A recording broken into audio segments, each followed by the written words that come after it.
향로님은 개발 쪽 스터디 경험이 좀 많으시죠? 네네, 그렇죠. 저는 좀 많이 했죠. 해보셨죠? 언제 많이 보셨어요? 취준생 시절 때도 좀 해보셨을 것 같은데. 네, 취준생일 때도 많이 했고 주니어일 때는 좀 외부에서 스터디를 많이 했고요. 외부에서 그리고 따로?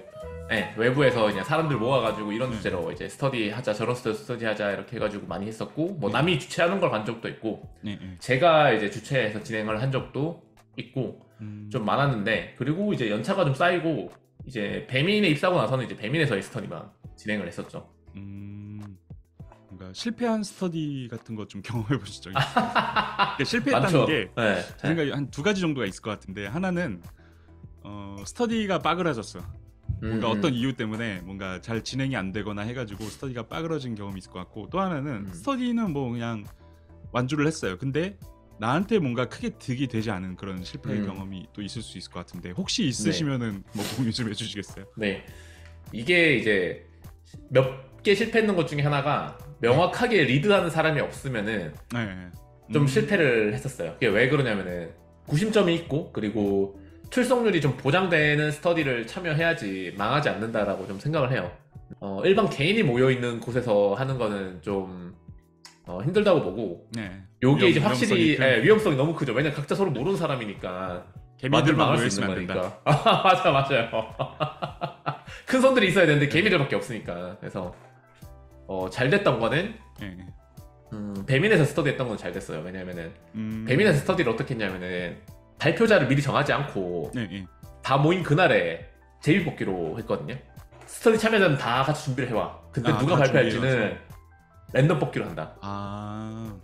그러면 이제 다 같이 준비할 수밖에 없잖아요. 네, 다 공부해와야겠네. 그렇죠. 그렇게 했었고, 그리고 제일 중요한 거는 같이 회사에서 일하는 사람들이니까 일이 있어가지고 못 오겠다라든가 뭐 안 돼서 힘들다거나 그런 게 그럴 확률이 되게 낮아요.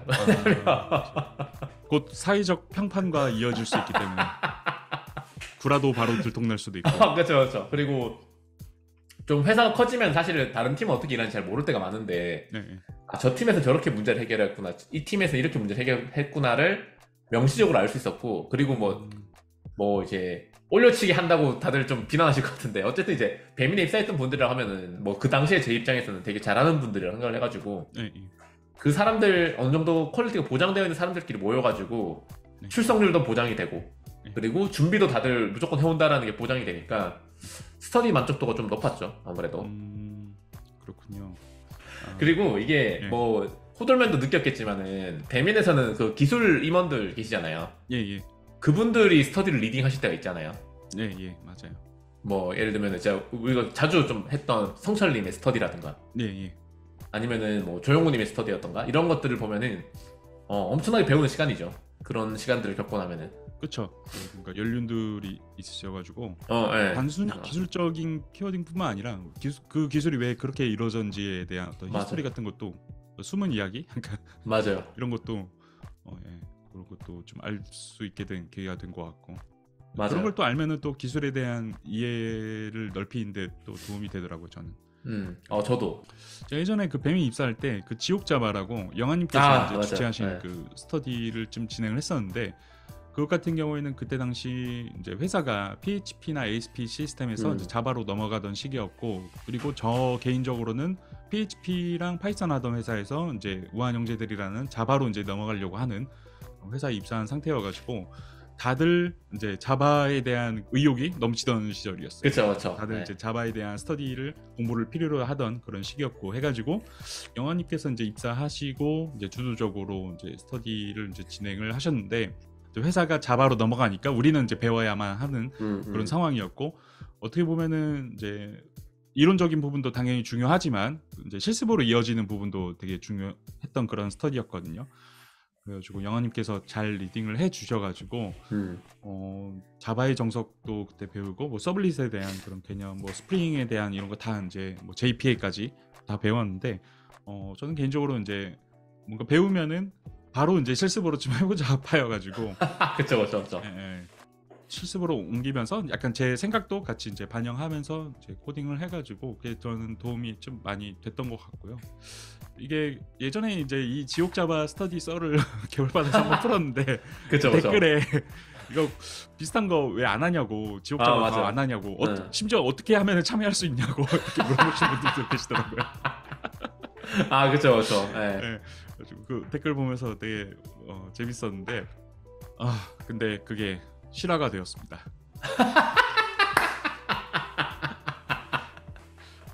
우한 형제들에서 스터디를 모집하고 있죠. 맞습니다. 그러니까 아까 저희가 앞에서 얘기했던 거 보면은 스터디가 안 망하려면은 결국 구심점이 있어야 되고, 맞아요. 그리고 참여자들의 참여율이 높아야 된다라는 그 두 가지 전제 조건이 좀 필요한데, 그걸 가능케 하는 게 저는 흔히 말하는 이제 좋은 기업에서 직접 운영하고 있는 기술 스터디에 참여하는 거라고 저는 보는데, 그게 지금 배민에서 이번에 저희가 뭐 저나 호돌맨이 옛날에 참여했던 뭐 사내 스터디를 뭐 비슷하게 한 것 같이 외부에 오픈되어 있는 스터디를 열어주셨어요. 네. 그때는 이제 우한 형제들 구성원 대상으로만 이제 했던 스터디라면은 이제는 외부에 다른 회사 분들도 괜찮습니다. 맞아요. 네. 다 참여할 수 있는 그런 스터디가 오픈이 됐죠. 맞습니다. 그래서 뭐 이거 이제 스터디 주제들 같은 거는 이제 지금 아마 화면에 나올 거고, 보시면은 저희가 이제 스터디 주제들이 이번에 좀 좋은 게 그 어떤 프로그래밍 언어를 배우는 것보다는 그 요즘 사람들이 관심 있어 할 만한 것들 위주로 좀 많이 되어 있더라고요. 뭐 예를 들면은 이거 있다. 네, 어떤 거죠? 사례로 배우는 대규모 시스템 설계.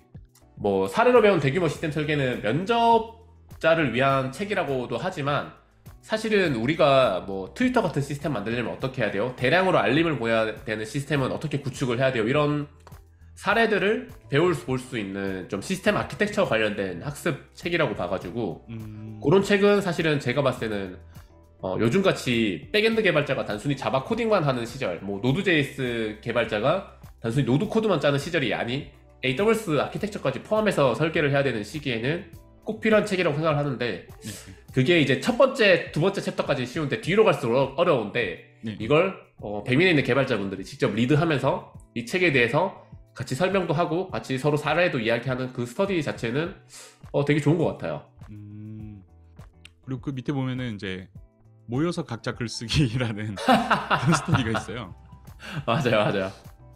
이런 거는 어떤 스터디일지가 좀 궁금하고, 어떤 식으로 이제 뭐 리드하시는 분이 계신다면 어떤 식으로 리드를 하실지가 좀 궁금하기도 하거든요. 네, 근데 재밌는 게 그분이 테크예요. 네, 그분이 테크여가지고. 네. 그래서 개발자분들 중에서 글쓰기에 관심이 있는데 글쓰기를 못하시는 분들도 많이 계신데, 그런 분들 입장에서는 한번 해봐도 괜찮을 것 같아요. 특히나 이제 내가 개발 블로그를 운영해보고 싶다라는 마음은 있는데 시작을 못하신 분들이 계시다면은, 또 글 잘 쓰시는 분들이 보통 설명할 때도 잘 해요. 그러신 것 같아요.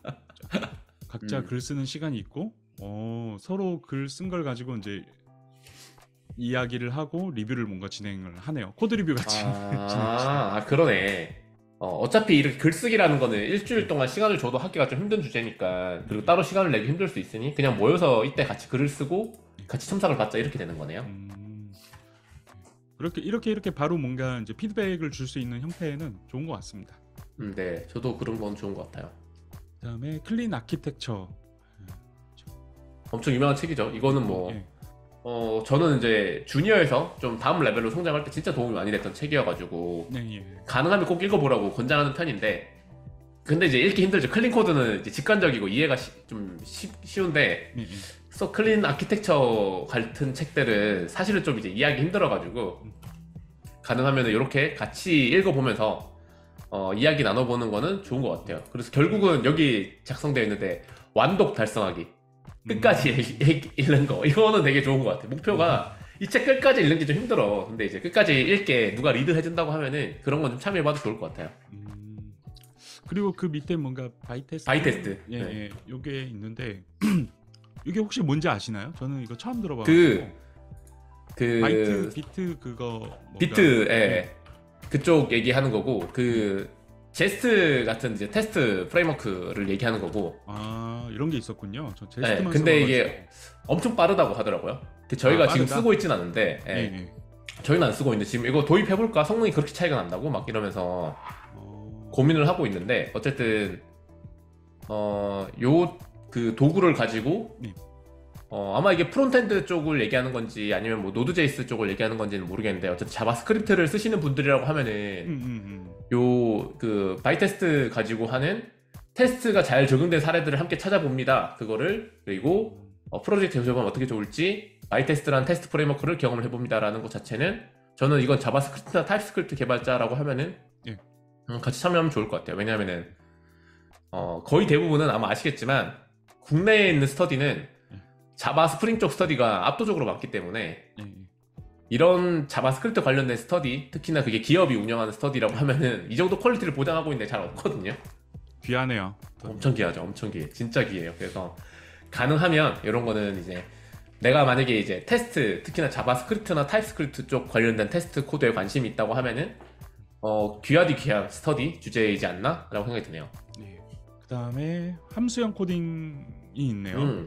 네, 아마 이거 쏙쏙 들어오는 함수형 코딩 이 책은 너무 유명한 책이고 지금 함수형 관련된 책 중에서는 가장 설명을 잘 하는 책인 거라고 저는 생각을 해요. 그래서 가능하면은 좀 들어보시면 좋아요. 저는 이제 요 책 그 보고 나서 이 코드 짜는 방법이 좀 많이 달라졌는데 이 책 뭐 나기 전에 함수형 프로그래밍에 대해서는 이제 알고는 있었지만 이렇게 직관적으로 잘 설명한 책은 없었거든요. 근데 책이 좀 책이 두꺼워가지고 그래서 혼자 보기에 좀 벅차다 싶으면은 이렇게 스터디 참여하시면 되는 거고, 근데 이거는 이제 프론트엔드, 백엔드 상관없이 다 듣기 좋은 책이고 주제여서 이것도 마찬가지, 위에 있는 바이테스트랑 마찬가지로 자바스크립트 개발자 분들이라고 하면 꼭 듣기를 추천하고, 백엔드나 자바만 해보신 분들이라도 필요하면은 이걸 같이 들어보셔도 좋을 것 같아요. 네.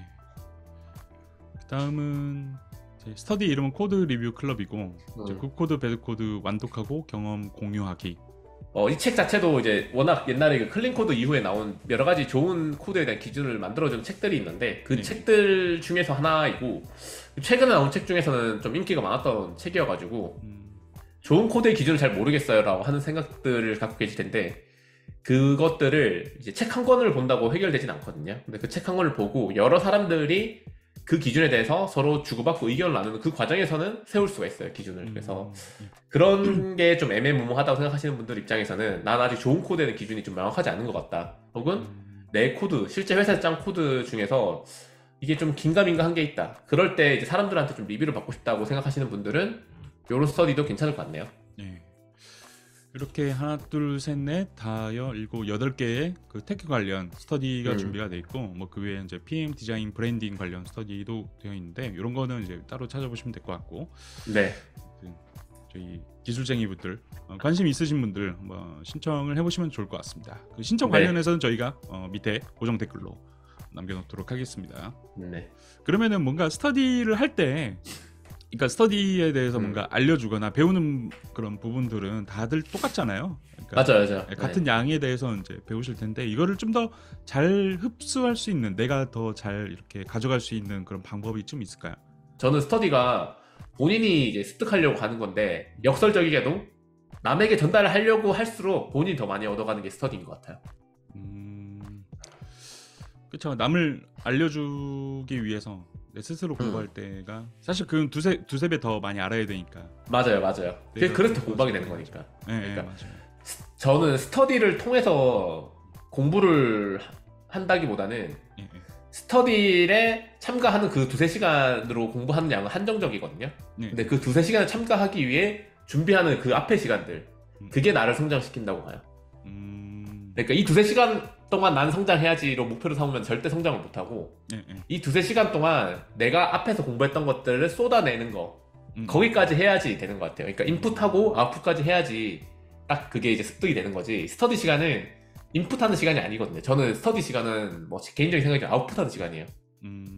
그 일주일 동안 공부했던 인풋을 쏟아내는 게 이 토요일이나 일요일에 하는 2-3시간 시간, 그때가 아웃풋. 근데 인풋 아웃풋이 다 있을 때 그때 완전히 내게 되는 거니까, 가능하면 스터디에 그 하는 일주일에 2-3시간이라는 시간은 아웃풋하는 시간, 그리고 그 앞에 그 시간을 준비하는 그 일주일이라는 시간이 우리한테는 인풋이라는 시간, 그 두 개를 다 연결시키시면은 훨씬 더 많은 것들을 얻어가실 것 같아요. 명언이네요. 뭐 스터디 하는 그 시간 동안에도 뭔가 뭐 배우는 게 있다면 그것도 뭐 좋긴 하지만 그 시간을 준비하기 위한 그 준비 과정, 그 스터디를 위한 스터디를 잘 준비해야 된다. 맞습니다. 예. 예, 좋네요. 예. 저는 뭐 스터디 하는 시간에 어떻게 잘 뽑아 먹을 수 있을까에 대해서 물어볼 것 같긴 한데 예, 더 좋은 답변을 해주신 것 같습니다. 왜냐하면은 이거 그 스터디 시간 잘 뽑아 먹으려고 하면은 솔직히 말하면 스터디 원들의 영향을 많이 받아요. 같이 하는 스터디 원들이 어떤 사람이냐에 따라서 이게 얻어낼 수 있는 폭이 완전 다르거든요. 예. 근데 이 시간에 집중하기보다는 그 앞에 시간에 집중하면은 스터디 원들이 누구냐에 관계없이 나는 항상 일정량의 그 성장을 할 수 있는 거니까. 예. 뭐 그거에 영향이 없겠네요. 그 조건. 맞아요. 그러니까 뭐 당연한 얘기겠지만 사실 뭐 토스도 그렇고 배민도 그렇고 이렇게 기업에서 기술 스터디 여는 경우가 흔한 사례는 아니에요. 근데 이제 그렇죠. 3월에 한번 토스가 요 비슷한 스터디를 열었는데 엄청 빨리 마감되기도 했고, 그리고 참가하지 못한 분들이 되게 아쉬워하셨는데, 요번에 이제 하는 그 배민의 스터디는 어쨌든 이제 주제도 좀 다양하고 종류도 많아가지고 배민에 있는 개발자들은 얼마나 좀 그래도 많은 경험을 가지고 계실까, 그 사람들은 이런 스터디가 있을 때 어떤 좀 사례들을 이야기해 주실까, 혹은 이런 같은 책을 읽고도 서로 생각하는 바가 어떻게 다를까, 이런 게 궁금하셨던 분들이 많을 것 같은데, 그런 분들이라고 하면은 요번 기회를 안 놓치시면은 좋을 것 같아요. 왜냐하면은 어떤 의미에서는 이제 뭐 배민에 있는 개발자분들이 뭐 우리나라 제일 잘한다 이런 건 절대 아닌데, 그렇지만 나 혼자서 공부하는데 좀 지쳤다거나, 혹은 우리 팀에서 내가 더 이상 뭔가 얻어내기 힘들겠다라고 생각 드신 분들한테는 어쨌든 그래도 우리나라에서 전국민 서비스를 하고 있는 몇 안 되는 회사니까 거기에서 일하시는 개발자분들의 이야기를 듣고 같이 대화를 나누고 기술적 토론을 하는 거, 그 시간 자체가 본인의 성장에 되게 도움이 많이 될 거라고 생각을 해요.